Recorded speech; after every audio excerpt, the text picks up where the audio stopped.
Танымал қазақстандық зерттеуші журналист Сейдахмет Құттықадамның «Алтай дауасы» кітабында үнді еуропалық ариліктердің ежелгі отаны Орталық Азиядағы Алтай екендігін айтады. Қазақстандық журналистің Орта Азиядағы ариліктер жайлы бұл гипотезасы танымал француз тарихшысы Жан-Поль Рудың, белгілі америкалық антрополог Мария Гимпотустың және америкалық тарихшы Уильям МакГоверннің пікірлерімен сәйкес келеді. Археологиялық қазба жұмыстарына сәйкес, Алтайдың байырғы халқы неолит кезеңінен біздің кезеңге дейін еуропоидты нәсілдерге тиесілі болған. Алтай таулары Тываны, Хакасияны қоса алғанда, Байкал көліне дейін шығыс Қазақстаннан бастап шығысқа қарай мыңдаған шақырымға жалғасып жатыр. Бірнеше мыңдаған жылдар бұрын Алтайда климат өте ыңғайлы болған. Таулы жайылым мен өзендер өте көп болған. Археологиялық адам қазбалары Алтайды біздің кезеңге дейінгі 2 және 3 мыңжылдықта шаштары сары түсті, ұзын келбетті, биік адамдардың өмір сүргендіктерін көрсетеді. Антропологтар Алтайда табылған адам сүйектерінің батыс еуропалық адамдардың мәйіттерімен ұқсастығын атап өтеді. Алтайда табылған адам мәйіттері археологтардың пікірі бойынша көшпенді емес, байырғы халықтың сүйектері болып табылады. Алтайдың оқшауланған географиялық жағдайы, жайлы климаты ежелгі ариліктердің саны жағынан өсуіне жақсы ықпал етеді. Біздің кезеңге дейінгі 4 мыңжылдықта бүкіл Еуразиялық континент бойынша шығыс, оңтүстік пен батысқа қарай ариліктердің көшуі орын алады. Көшіп қону шамамен 3000 жылға жалғасып, біздің заманымызға дейінгі 1 мыңжылдықтың соңында аяқталады. Көшіп қону біресе көбеюмен, біресе азаюмен жалғасады. 3000 жылдықта көшіп қонған ариліктердің ықтималды саны шамамен 4 миллион адамды құрайды. Ариліктердің дүние танымы күн мен отқа табыну болып саналады. Ариліктердің көшпенді халық болғандығы айтылады. Олар жылқы, сиыр мен қой шаруашылығымен айналысады. Олардың еті мен сүтімен қоректенеді. Сонымен қатар олар жылқының сүтін қорек етеді. Түркілер кейінірек мұны қымыз деп атайды. Ариліктердің киім-кешектері қойдың терісінен тігіледі. Олар киіз үйлерде тұрған, көлік ретінде үстінен киізбен көмкерілген арбаларды пайдаланған. Ариліктер қару-жарақ ретінде садақ, найза, қылыш және арқанды пайдаланған.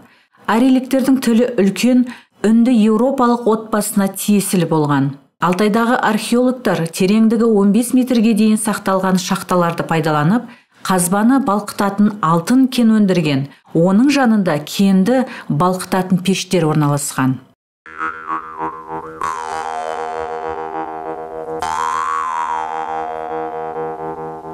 Біздің заманымызға дейінгі 2-3 мыңжылдықтан бастап ариліктер Алтайдан батыс Моңғолияға шығысқа қарай көшіп қонады. Ежелгі халықтың адам мәйіттері сақталған археологтар оны Қарасұқ мәдениеті деп атайды.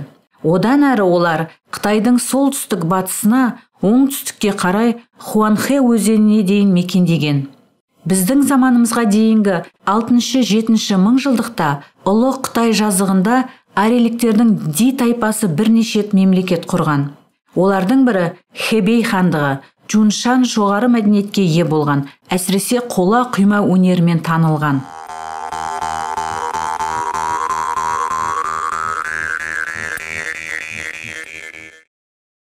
Біздің заманымызға дейінгі 2-3 мыңжылдықта ариліктер шығыс Түркістанға көшіп қонуы басталады. Көшпенді ариліктер жергілікті халықпен араласып, бірте-бірте отырықшылдыққа айналады. Біздің заманымызға дейінгі 1 мыңжылдықтың басында алғашқы отырықшылдықтар басталады. Кейін Қарашар, Турфан, Куча, Қашқар қалалары соғды өркениетті құрылады. Олардың халқы егістікпен, мал шаруашылығымен және бау-бақша шаруашылығымен айналысады.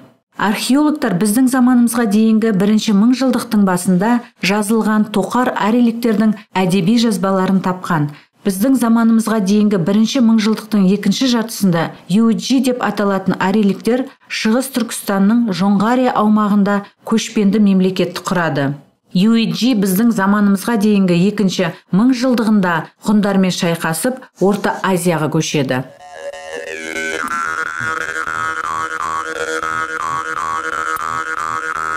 Біздің заманымызға дейінгі 2 және 3 мыңжылдықта арий көшпенділері оңтүстік батысқа қарай Қазақстан мен Орта Азияға көшеді. Одан әрі Иран мен Үндістанға өтеді. Солтүстік Қазақстанда Дунайдан Монғолияға дейін жалғасқан бүкіл Еуразия даласын мекендеген скиф тайпалары өмір сүреді. Скифтер көшпенділер болған. Олардың жанында туыстас сарматтар, оңтүстікте сақтар мен массагеттер өмір сүреді. Олар шығыс Иран, үнді Еуропа тілдерінде сөйлеген. Көшпенділердің мәйіттерінде табылған жоғары өңделген алтын бұйымдар, жабайы және үй жануарларының мүсіндері табылған. Мамандар скифтердің өнерін жануарлар стилі деп атайды. Бұл тайпалар далалықта киіз үйлерде өмір сүрген, үй жануарларын асыраған. Олардың дүние танымы күн мен отқа табыну болған. Жаңа заманға дейінгі 530 жылы Парсы патшасы 2 Кир Қазақстанның оңтүстігін мекендеген массагеттерге қарсы шабуыл жасайды. Тамыз айында парсылар мен массагеттер арасында шайқас болады. Парс әскері талқандалып, Кир шайқаста қаза болады. Грек тарихшысы Геродоттың мәліметтері бойынша массагеттер ханшайымы Томерис шайқастан кейін Кирдің басын қанды қапқа салып, сен қанды армандадың, онда ше өз қаныңа малын деп айтқаны бар. Біздің заманымызға дейінгі 3 ғасырдан 4 ғасырға дейін Қытай дереккөздері бойынша Қазақстанның оңтүстік шығыс аймағында Үйсін мемлекеті өмір сүрген. Үйсін мемлекетінің билеушісі Гунма болған. Чугу мемлекетінің астанасы Ыстық көлдің батыс жағалауында орналасады. Оның халқы егіншілікпен, бау-бақша шаруашылығымен және жылқы шаруашылығымен айналысады. Қытай дереккөздері бойынша біздің заманымызға дейінгі 3 ғасырдан бастап үйсіндердің батыс бөлігінде Хангуй мемлекеті орналасады. Хангуй өз монеталарын жасайды. Шығыс Рим империясымен және Иранмен дипломатиялық байланыста болады. Егіншілікпен және мал шаруашылығымен айналысады. Біздің заманымызға дейінгі 2 мыңжылдықта арийліктер Үндістан мен таяу шығыс мәдениетімен байланысты өркениетке ие Орта Азияны жаулай бастайды. Арий көшпенділері өздерінің тілдерін кеңінен таратып, байырғы халықты ассимиляциялайды. 1 мыңжылдықтың ортасында Шығыс Түркістан қалаларының мәдениетіне жақын Соғды мәдениеті құрылады. Бұқара, Мараканда қалалары құрылады. Халқы бау-бақша шаруашылығымен, егіншілікпен айналысады. Жерді суландыру үшін суландыру жүйесін құрады.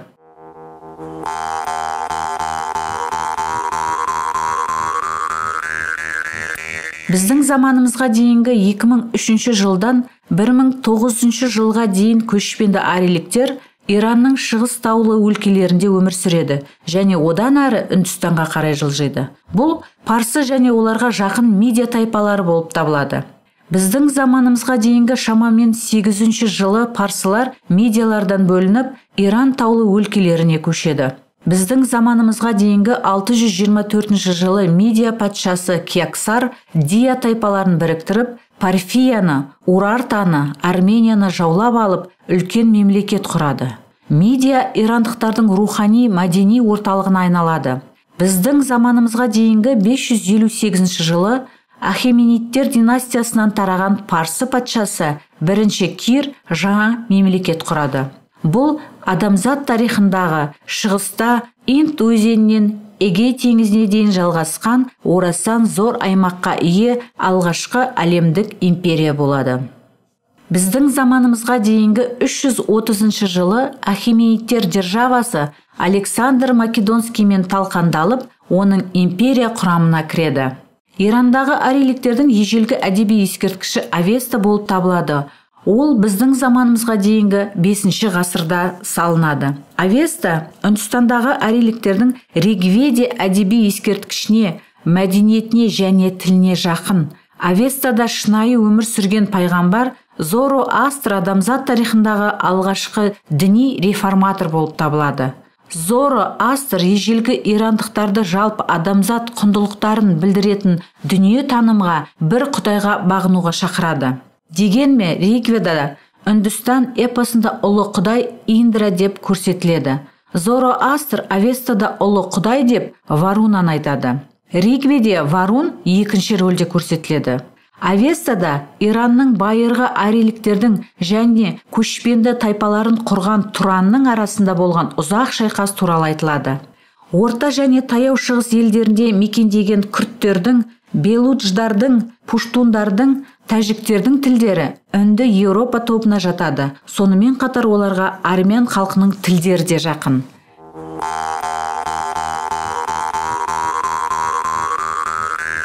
Біздің заманымызға дейінгі 2-ші мыңжылдықтың бірінші жартысында арийліктердің солтүстік Үндістанға, кейін елдің ішіне басып кіруі басталады. Арийліктер Гиндикуш жоталарын бағындырады, кейін Үндістандағы Пенджаба ауданын басып алады. Бұл біздің заманымызға дейінгі 1600 жылы орын алады. Үндістандағы арийліктердің тілдері Ирандағы арийліктердің тілдеріне жақын. Арийліктер Харап өркениетінің жергілікті халқын басып алады. Ригведе арийліктердің Дасия деп аталатын жергілікті халықпен ұзаққа созылған шайқасы көрсетіледі. Арийліктер оларды құлдықта ұстайды. Ригведе қоғамның касталар, брахмандар, кшатрилер және қарапайым халық болып бөлінгендігі көрсетіледі. Арийліктер мал шаруашылығымен шұғылданған көшпенді халық болған және кішігірім елді мекендерді мекендеген. Арийліктердің өмірінде аң шаруашылығы, екі дөңгелекті күйме арба жарысы, сүйек ойындары, би және музыка ерекше орынға ие болған. Арийліктердің өмірінде спирттік ішімдіктер, әсіресе сома киелі сусыны маңызды рөл атқарады. Арийліктер жергілікті халықпен араласпауға тырысады. Дегенмен кейін ассимиляциялау процесі орын алады. Ригведа атты ұлы кітапта ұлы құдай Индра деп көрсетіледі.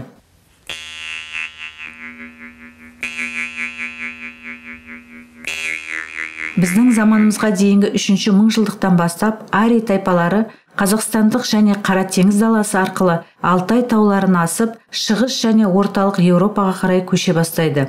Арийліктер байырғы халықты ассимиляциялаумен және өздерінің тілдерін таратумен жаңа мәдениетті құра отырып, Балканда, орталық және батыс Еуропада орын алған ежелгі өркениетті құрады.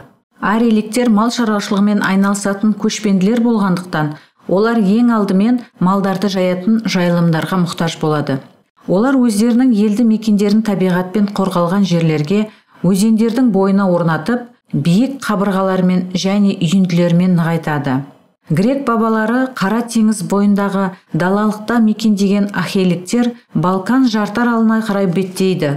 Сосын біздің заманымызға дейінгі 1-ші мыңжылдықта жаулап алған грек аумағына ауысады.